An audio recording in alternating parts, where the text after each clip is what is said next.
आज विज्ञान के अध्याय 3 धातु एवं अधातु मेटल एंड नॉन मेटल के बारे में चर्चा करेंगे। धातु, what is the definition of metal? धातु की परिभाषा क्या होती है? धातुएं वे तत्व हैं जो किसी भी रासायनिक अभिक्रिया में अपने परमाणुओं से एक या एक इलेक्ट्रॉन त्याग कर धन आयन बनाने की प्रवृत्ति रखते हैं।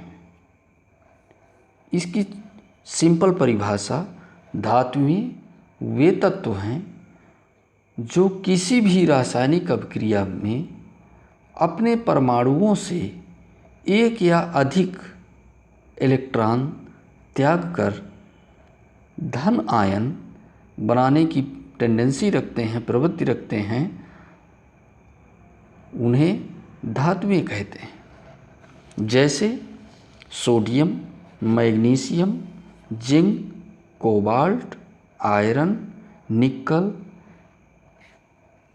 इत्यादि। इसी प्रकार से जैसे आउटर मोस्ट ऑर्बिटल में जो अधिकतम इलेक्ट्रॉन होते हैं वो धन आयन के रूप में होते हैं। जैसे सोडियम का एटॉमिक नंबर है 11। पहले में उसका इलेक्ट्रॉनिक कन्फिगरेशन किया जाएगा, इलेक्ट्रॉनिक विन्यास होगा, तो सोडियम का इलेक्ट्रॉनिक विन्यास 281, 2 फर्स्ट ऑर्बिटल में होगा, 8 सेकंड और 1 अंतिम तीसरे कक्षा में। जो अंतिम कक्षा में उपस्थित इलेक्ट्रॉनों की संख्या को हम संयोजकता भी कहते हैं। तो इस प्रकार से साथ में आपको मैंने संयोजकता भी बता दी कि what is the definition of valency. Valency की परिभाषा क्या होती है?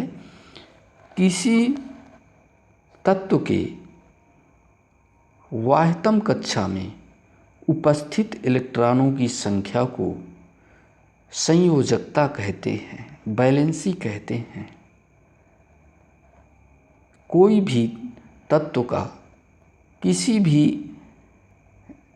एलिमेंट को एटॉमिक नंबर ले करके उसका इलेक्ट्रॉनिक कन्फिगरेशंस करते हैं, इलेक्ट्रॉनिक विन्यास करते हैं, और इलेक्ट्रॉनिक विन्यास करने पर जो बाह्यतम कक्षा में आउटर मोस्ट ऑर्बिटल में इलेक्ट्रॉन्स पाए जाते हैं वो संयोजकता कहलाते हैं। तो इसी प्रकार से धातुएं वे तत्व हैं जो रासायनिक अभिक्रिया के द्वारा परमाणुओं से एक या अधिक इलेक्ट्रॉन त्याग करते हैं, उन्हें धन आयन या प्लस चिन्ह के द्वारा दर्शा सकते हैं।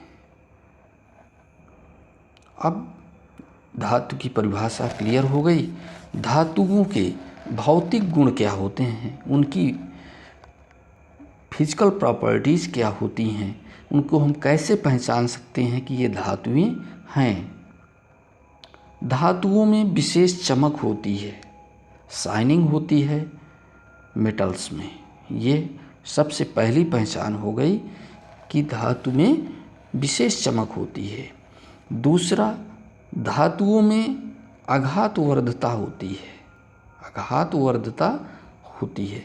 जैसे गर्म करके पीटने पर वो बढ़ती हैं, फैलती हैं, इसलिए आघातवर्धता होती है। आघात करने पे, आघात मीन्स पिटाई, उसको पीटने पे वो वर्धता मतलब फैलती है, बढ़ती है। तो ये भी दूसरा लक्षण हुआ, भौतिक गुण हुआ। धातुओं में तन्यता रहती है। तन्यता मीन्स टेंसाइल, तनाव। धातुओं में तनाव होता है। खिंचाव होता है, ये उसकी पहचान होती है। चौथा, धातुओं में ध्वनि उत्पन्न होती है। जैसे धातु, एक लोहा भी एक धातु है, आयरन, उसमें कुछ भी कंकड़ पत्थर मारते हैं या लोहा से लोहा ही मारते हैं तो उसमें एक साउंड आती है, खन की आवाज़ आती है। इस प्रकार से वो धातुओं में ध्वनि होती है। और जैसे लकड़ी होती है तो लकड़ी में टन की आवाज़ नहीं आएगी, है ना। तो ये एक विशेष साउंड होती है मेटल्स में। धातुएं विद्युत का चालन करती हैं। विद्युत का क्या होती हैं? सुचालक होती हैं, चालन करती हैं। जैसे एल्युमिनियम, है ना, आयरन, सिल्वर, ये धातुएं की क्या, विद्युत की क्या होती हैं? गुड कंडक्टर होती हैं, सुचालक होती हैं। ये भौतिक गुण हुए। अब धातुओं के रासायनिक गुण। धातुओं की ऑक्सीजन के साथ क्रिया। धातुओं को अगर ऑक्सीजन वायु के साथ रासायनिक क्रिया कराई जाती है तो लगभग सभी धातुएं ऑक्सीजन के साथ मिलकर धात्विक ऑक्साइड बनाती हैं। धात्विक ऑक्साइड, धातु प्लस ऑक्सीजन। धातुएं कोई भी धातु हो सकती है और ऑक्सीजन से रिएक्शंस करती है तो धातु ऑक्साइड बनता है। जैसे यहाँ पर उदाहरण दिया गया है 2Cu। Cu कॉपर, तांबा, तांबा का संकेत होता है कॉपर का Cu। 2Cu plus O2 that equal to 2CuO। CuO मतलब कॉपर ऑक्साइड, कॉपर ऑक्साइड बनता है। धातुएं जल के साथ अब क्रिया करके, धातु जब जल से क्रिया करती हैं तो क्या बनाएंगी, ये आपको आगे बताते हैं। दोस्तों, अगर ये वीडियो पसंद आया हो तो प्लीज़ लाइक करें और इस चैनल को अभी तक आपने अगर सब्सक्राइब नहीं किया है तो सब्सक्राइब कर लें और इस वीडियो को ज़्यादा से ज़्यादा अपने फ्रेंड्स में शेयर करें ताकि नए अपडेट्स जो भी इससे रिलेटेड वीडियोज़ आएंगे इस चैनल के माध्यम से आप तक पहुंचाने का पूरा प्रयास करेंगे। धन्यवाद।